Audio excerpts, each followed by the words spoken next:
একটু জার্নিটা নিয়ে যদি বলতেন, এই জার্নিটা কেমন ছিল? জার্নিটা যদি বলি, ফার্স্টে যখন গিয়েছিলাম তখন আমার ফার্স্টেই ইচ্ছে ছিল যে বাংলাদেশকে ঠিক করে রিপ্রেজেন্ট করবো দেশের দরকারে।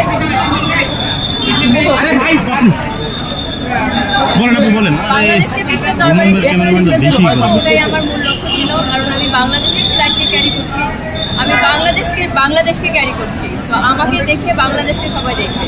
সো এটাই আমার ইচ্ছা ছিল এবং বাংলাদেশকে রিপ্রেজেন্ট করার জন্য আমার যত কষ্ট করা দরকার, যতভাবে দরকার সেভাবে আমি চেষ্টা করেছি এবং বাংলাদেশের জন্য সম্মান নিয়ে এসেছি। আমি দেখেছি সোশ্যাল মিডিয়ায় আপনাকে নিয়ে অনেকেই ভোট চাচ্ছিল, দেশের তারকা থেকে শুরু করে জয়া হাসান থেকে শুরু করে বুবলি, মানে অলমোস্ট আমাদের দেশের যারা টপ লেভেলের সেলিব্রিটি তারাও। আসলে মিথিলা এটা কীভাবে দেখে? আমি বলবো এটা আমার জন্য অনেক বড় পাওয়া। প্রথম সারির সেলিব্রিটি থেকে শুরু করে সাধারণ মানুষ পর্যন্ত আমি অনেককে দেখেছি লাইভে এসে আমার জন্য কান্না করছে। এটা আমার জন্য অনেক বড় পাওয়া এবং তারা যে এভাবে আমাকে বিশ্বাস করেছে এবং চিন্তা করেছে যে আমি বাংলাদেশের জন্য কিছু করে নিয়ে আসতে পারবো, আমার কাছে মনে হয়েছে এত কষ্ট করার পরে এটাই আমার সার্থকতা। তো এই যে জার্নিটা, মানে আমরা যেখানে দেখলাম যে মার্কিংয়ের দিক থেকে আমরা টপ 5-এ আছি, তো এটা আসলে কেমন লাগে? আসলে বললে অনেক কিছুই বলতে পারি, বাট যেহেতু আমি part of miss universe family, so অনেক কিছু আমি বলতে পারবো না। বাট এতটুকু বলতে পারবো, বাংলাদেশের হয়ে যতটুকু পজিশন নেওয়া সম্ভব, যতটুকু সর্বোচ্চ রেজাল্ট নিয়ে আসা সম্ভব আমি করেছি।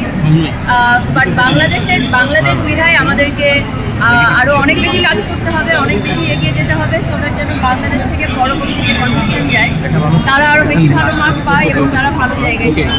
আর এটা এমন একটা প্রতিযোগিতা, যে প্রতিযোগিতায় 50 বছর 60 বছর চেষ্টা করেও মানুষ পজিশন পায় না। অনেক বড় বড় কান্ট্রি আছে যেগুলি আপনারা দেখতে পারবেন যে তারা পজিশন পায় না 50 বছর 60 বছর।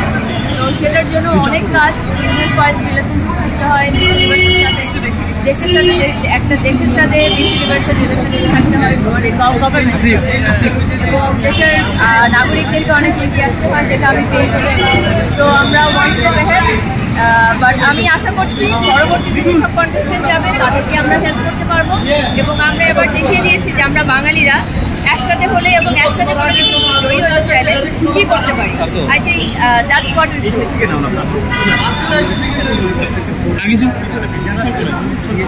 দাদা সমস্যার সামনে আসো। যারা আমাকে ভোট দিয়েছে তারা আমাকে ভোট দেয় নাই, বাংলাদেশকে ভোট দিয়েছে।